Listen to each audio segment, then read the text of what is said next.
All right, welcome to this week's three-card combo. We're going to be doing this with Kodama of the East Tree, Tireless Provisioner, and Simic Growth Chamber. Full disclosure here, you can use any of the dual bounce lands. Doesn't have to be Simic Growth Chamber if you want to go red-green, green-black.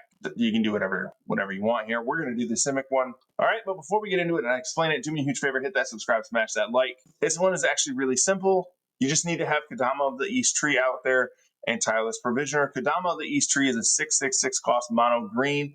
Whenever another permanent enters the battlefield under your control, if it wasn't put onto the battlefield with this ability, you may put a permanent card with equal or lesser converted mana cost from your hand onto the battlefield. Tireless Provisioner then allows us Landfall effect. Whenever land enters the battlefield under your control, create a food token or a treasure token. All right, so how do we make this happen? Okay.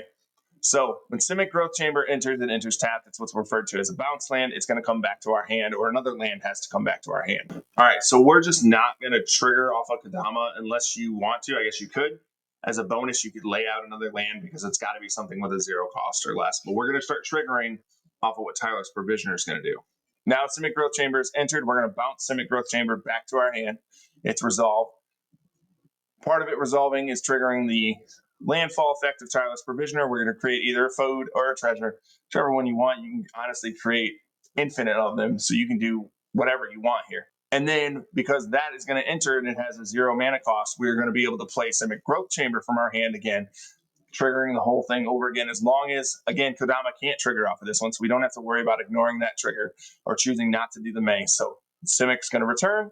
Tireless Provisioner is going to create another token. Simic's going to hit the field. Simic's going to return. Tireless Provisioner is going to create another token. Simic's going to return. Simic's going to go back to our hand. Infinite life, infinite mana off of these 3 cards. Hope you guys are enjoying this. Make sure you hit that subscribe, smash that like, and I'll catch y'all next time.